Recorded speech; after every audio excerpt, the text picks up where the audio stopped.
Physics. आज की class में हम बात करते हैं magnetic materials. Magnetic materials are those materials which shows magnetisation when placed in external magnetic field. जब आप कुछ मटेरियल्स ऐसे हमारे होते हैं जिनको हम एक्सटर्नल मैग्नेटिक फील्ड में रख दें तो उनके अंदर भी कुछ ना कुछ मैग्नेटिज्म की प्रॉपर्टी आ जाती है। तो मिस्टर फैराडे ने इन मैग्नेटिक मटेरियल्स को 3 कैटेगरी में डिवाइड किया था। कौन कौन सी कैटेगरीज थी? First, diamagnetic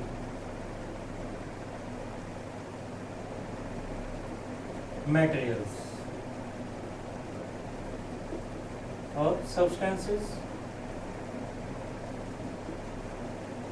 second, para magnetic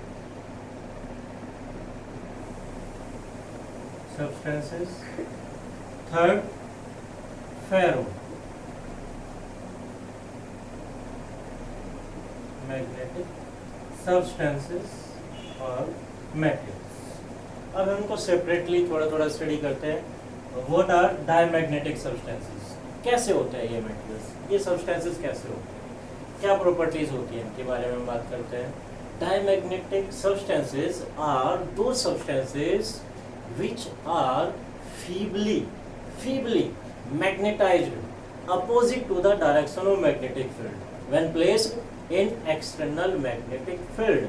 ये मटेरियल्स डायमैग्नेटिक मटेरियल्स ऐसे मटेरियल्स है जिनको हम मैग्नेटिक फील्ड में रखते हैं तो ये फील्ड की अपोजिट डायरेक्शन में मैग्नेटाइज हो जाते हैं। अपोजिट डायरेक्शन में कैसे देखते हैं जरा हम। सपोज ये हमारा एक मैग्नेटिक फील्ड है जो प्रोवाइड करा रहा है नॉर्थ और साउथ पोल्स। किसी एक मैग्नेट के हमने दोनों पोल्स रखे हुए हैं। यहाँ मैग्नेटिक फील्ड मूव करेगा नॉर्थ टू साउथ डायरेक्शन में। अब हम इस मैग्नेटिक फील्ड में एक अपना डायमैग्नेटिक मटेरियल रख देते हैं। ये रहा हमारा एक डायमैग्नेटिक। तो होगा क्या स्टूडेंट्स, मैंने अभी कहा कि diamagnetic materials are those materials, those substances which are feebly magnetized opposite to the direction of magnetic field। That means जब हम इस मेटेरियल को इस मैग्नेटिक फील्ड के अंदर रखेंगे तो ये जो हमारा नॉर्थ पोल के सामने इस मेटेरियल का एंड रखा हुआ था ये मैग्नेटाइज होने के बाद एक नॉर्थ पोल की तरह से बिहेव करेगा और यहाँ साउथ के सामने वाला पोल साउथ पोल की तरह से बिहेव करेगा। इन मटेरियल्स का जो मैग्नेटिक प्रॉपर्टी आती है बहुत ही कम होती है, इसीलिए हमने वर्ड यूज किया फीबली। अब देखिए क्या हो रहा है, यहाँ जब ये भी एक मैग्नेट की तरह से बिहेव कर रहा है मटेरियल तो उसकी मैग्नेटिक फील्ड लाइन कैसे होगी? एक्सटर्नल मैग्नेटिक फील्ड की जस्ट अपोजिट डायरेक्शन में। That means it opposes the external magnetic field. और देखिए बच्चे क्या होगा, नॉर्थ के सामने नॉर्थ पोल आ गया है, साउथ के सामने साउथ पोल आ गया है, तो यहाँ क्या होगा? रिपल्सन होगा। अब रिपल्सन होने के बाद इसकी नेचर कैसी बन जाएगी वो देख लेते हैं। नॉर्थ पोल से रिपेल होगा, साउथ पोल साउथ से रिपेल होगा, तो ये मैग्नेटिक मटेरियल इस फील्ड से बाहर जाने की ट्राई करेगा। मींस इन पोल से रिपेल होकर के और दूर जाने की ट्राई करता है। तो ये कैसे शेप आ जाती है? तो नॉर्थ पोल और साउथ पोल से मैक्सिमम डिस्टेंस पर जाने की ट्राई करता है। तो हमने इसको पैरेलल रखा हुआ था, पैरेलल टू मैग्नेटिक फील्ड, लेकिन उसके बाद क्या हो जाएगा? रिपेल होने के बाद परपेंडिकुलर। इस कंडीशन में भी क्या होगा स्टूडेंट्स, ये सरफेस जो नॉर्थ पोल के सामने वाला है ये नॉर्थ बनेगा और साउथ के सामने वाला सरफेस साउथ पोल की तरह से बिहेव करेगा। ऐसा नहीं कि ये नॉर्थ पोल बना था पहले नॉर्थ पोल कंटिन्यू रहेगा और ये साउथ पोल बना था, ऐसा नहीं होगा। जो भी फेस नॉर्थ के सामने होगा वो नॉर्थ ही बन जाएगा, अपोज करना है। तो ये क्या हो रहा है? रिपल्सन हम यहाँ पर शो कर रहे हैं। तो diamagnetic materials are those materials, those substances which are feebly magnetized when feebly magnetized in opposite direction to external magnetic field when placed in this field, and these substances experience a repulsion when bring to close a strong pole of a magnet। जब भी आप किसी strong पोल के पास लेकर के आने की try करेंगे तो क्या होगा? ये रिपेल हो जाएगा। और स्टूडेंट अगर ये मटेरियल एक नॉन यूनिफॉर्म मैग्नेटिक फील्ड में आप रख दें, नॉन यूनिफॉर्म मैग्नेटिक फील्ड, जहाँ जहाँ अलग अलग पॉइंट पर अलग अलग इंटेंसिटी हो। सपोज इस तरह का हमारा मैग्नेटिक फील्ड है, यहाँ आप देख रहे हो मैग्नेटिक फील्ड लाइंस यहाँ पर क्लोजली है, तो यहाँ मैग्नेटिक फील्ड स्ट्रेंथ ज़्यादा होगी। यहाँ डिस्टेंसेज इनके बीच में इंक्रीज होती जा रही है, तो मैग्नेटिक फील्ड वीक होगा। अगर एक ऐसे नॉन यूनिफॉर्म मैग्नेटिक फील्ड में आपने एक मटेरियल रख दिया, मींस डायमैग्नेटिक मटेरियल रख दिया, तो ये कैसी टेंडेंसी शो करेगा? क्योंकि हमने अभी कहा कि ये रिपेल होने की टेंडेंसी रखता है, तो ये स्ट्रॉन्गर मैग्नेटिक फील्ड से वीकर मैग्नेटिक फील्ड की तरफ जाने की टेंडेंसी रखता है। When a diamagnetic material placed in a non-uniform magnetic field, then they have a tendency to move from stronger magnetic field to weaker magnetic field. कौन कौन से मेटेरियल्स हैं जो ये प्रॉपर्टी शो करते हैं? जैसे कॉपर हमारा डायमैग्नेटिक प्रॉपर्टी शो करता है, लेड डायमैग्नेटिक प्रॉपर्टी शो करता है, गोल्ड डायमैग्नेटिक प्रॉपर्टी शो करता है, सिल्वर डायमैग्नेटिक प्रॉपर्टी शो करता है, मरकरी डायमैग्नेटिक प्रॉपर्टी शो करता है, डायमंड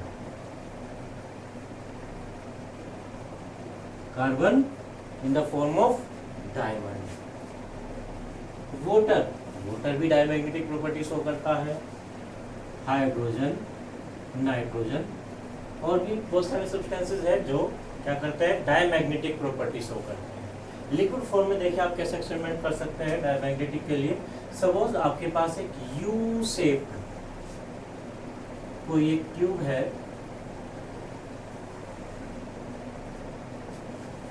इसमें आप कोई एक डायमैग्नेटिक लिक्विड भर देते हैं, suppose H2O, mercury liquid form में है। नॉर्मली क्या होगा? दोनों आर्म्स में इक्वल हाइट तक हमारा लिक्विड होगा। अब मैं क्या करता हूँ स्टूडेंट, यहाँ किसी एक आर्म पर मैं लगा देता हूँ एक स्ट्रॉन्ग मैग्नेटिक फील्ड, और जैसे कि डायमैग्नेटिक मेटल्स की प्रॉपर्टी है रिपेल होने की, अपोजिट डायरेक्शन में मैग्नेटाइज होने की, तो यहाँ इस आर्म पर ये मैग्नेटिक मटेरियल रिपेल हो जाएगा और यहाँ से कुछ नीचे चला जाएगा और दूसरी आर्म में उतना ही पार्ट ऊपर चलेगा। तो इस एक्सपेरिमेंट से हम लिक्विड्स के लिए भी शो कर सकते हैं कि कैसे डायमैग्नेटिक मटेरियल्स बिहेव करते हैं इन एक्सटर्नल मैग्नेटिक फील्ड। नेक्स्ट हम बात करते हैं पैरामैग्नेटिक सब्सटेंसेस की। यहाँ वर्ड भी आया है पैरा कहाँ से बना है? पैरेलल से। मीन्स ऐसे मटेरियल्स जिनको हम एक्सटर्नल मैग्नेटिक फील्ड में रखते हैं तो ये भी मैग्नेटाइज होंगे, लेकिन इस बार मैग्नेटाइजेशन अपोजिट डायरेक्शन में नहीं होगा, parallel to the direction of external magnetic field. ये रहा आपका एक्सटर्नल मैग्नेटिक फील्ड जो आपने यहाँ पर क्रिएट किया है नोट को साउथ पोल को रखा है। अब अगर आपने इस फील्ड में एक अपना पैरामैग्नेटिक सब्सटेंस रख दिया तो देखिए बिहेवियर कैसा होता है, यहाँ सेम डायरेक्शन में मैग्नेटाइज होगा। मीन्स ये पोल नॉर्थ के सामने बनेगा साउथ और साउथ के सामने बनेगा पोल, जिससे कि एक्सटर्नल मैग्नेटिक फील्ड को अपने अंदर से पास होने को परमिट करेगा। मैग्नेटिक फील्ड लाइन जैसे हमें पता है साउथ पर एंटर करके नॉर्थ से बाहर निकलती है। तो paramagnetic substances are those substances which are feebly magnetised in the direction of magnetic field. जब आप ऐसे मेटल्स को एक्सटर्नल मैग्नेटिक फील्ड में रखते हैं तो ये फील्ड की डायरेक्शन में ही मैग्नेटाइज हो जाते हैं। और अगर हम नॉन यूनिफॉर्म मैग्नेटिक फील्ड की बात करें तो इसमें कैसा बिहेवियर होगा? जस्ट अपोजिट टू डायमैग्नेटिक, क्योंकि फील्ड की डायरेक्शन में मैग्नेटाइज होते हैं। तो पैरामैग्नेटिक मेटल्स को जब आप नॉन यूनिफॉर्म मैग्नेटिक फील्ड में रखेंगे तो ये वीकर फील्ड से स्ट्रॉन्गर फील्ड की तरफ जाने की टेंडेंसी रखते हैं। और अगर आप इनको किसी स्ट्रॉन्ग मैग्नेटिक पोल के पास ले आए तो ये अट्रैक्ट हो जाते हैं। जो हमने लिक्विड्स की बात की थी, हम पहले इनके एग्जांपल्स की बात कर लेते हैं। तो हमारे जो पैरामैग्नेटिक सब्सटेंसेस होते हैं वो कौन कौन से हैं?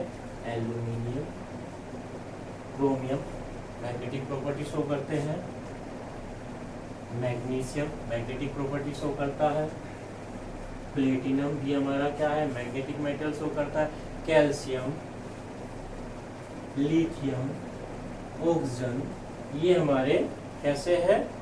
जो पैरामैग्नेटिक प्रॉपर्टीज शो करते हैं। अब जैसे हमारे पास लिक्विड फॉर्म में अगर हम ऑक्सीजन की बात कर ले तो इसको हम कैसे देख सकते हैं, फिर से मैं क्या करूं,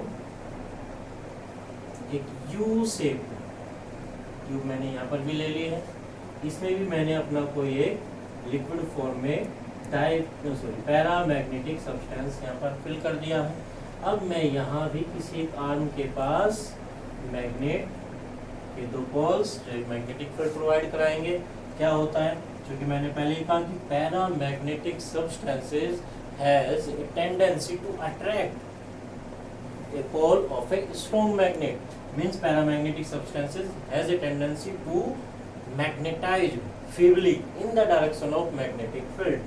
तो यहाँ जैसे हमने मैग्नेटिक पोल्स रखे हैं तो ये लिक्विड यहाँ पर मैग्नेटाइज हो जाएगा और अट्रैक्ट होना स्टार्ट हो जाएगा। तो यहाँ सेकंड साइड में आर्म में लेवल डाउन हो जाएगा और यहाँ लेवल अप हो जाएगा, just opposite to paramagnetic substances. ये थे हमारे paramagnetic substances. Third one, ferromagnetic substances. Ferromagnetic substances are also paramagnetic, but they have strong tendency to magnetize in the direction of magnetic field. That means ferromagnetic metals are strongly magnetized in the direction of external magnetic field। ये magnetic field की direction में strongly magnetize हो जाती है। जो हमारे paramagnetic और diamagnetic metals है, इनकी प्रॉपर्टी क्या है स्टूडेंट्स, जैसे ही हम एक्सटर्नल मैग्नेटिक फील्ड रिमूव कर लेते हैं तो इनके अंदर जो मैग्नेटाइजेशन क्रिएट हुआ था वो भी रिमूव हो जाता है। लेकिन फेरोमैग्नेटिक मेटल्स में क्या होता है, जब हम इनका एक्सटर्नल मैग्नेटिक फील्ड में रखते हैं स्ट्रॉन्गली मैग्नेटाइज हो जाते हैं, और जब आप एक्सटर्नल मैग्नेटिक फील्ड रिमूव कर देते हैं तो फेरोमैग्नेटिक मेटेरियल का मैग्नेटिज्म कंप्लीटली जीरो नहीं होता, मीन्स मैग्नेटाइजेशन कुछ ना कुछ इन मेटल्स के अंदर बचा रह जाता है। So they are called ferromagnetic materials. और ये मेटेरियल्स कोई छोटी मोटी वीकर मैग्नेट भी आपके पास होगी तो उसके थ्रू भी अट्रैक्ट हो सकते हैं। और टेंडेंसी वही जैसे कि पैरामैग्नेटिक की थी, अगर इनको हम एक नॉन यूनिफॉर्म मैग्नेटिक फील्ड में रखते हैं तो इनकी टेंडेंसी भी क्या होगी, to move from weaker magnetic field to stronger magnetic field. और देखिए फेरो वर्ड आया हुआ है तो इसके एग्जांपल में क्या आ जाएगा, सबसे पहले आयरन ही आ जाएगा, आयरन, कोबाल्ट, निकिल, और इनके अलॉयज है सच एज गैडोलिनियम और many more alloys which formed from ferromagnetic substances। ठीक है स्टूडेंट्स, आज हमने सीखा 3 types of diamagnetic, paramagnetic and ferromagnetic substance और इनकी डिफरेंट प्रॉपर्टीज। नेक्स्ट क्लास में हम पढ़ेंगे कि how this property of diamagnetism, paramagnetism and ferromagnetism arise in these substances.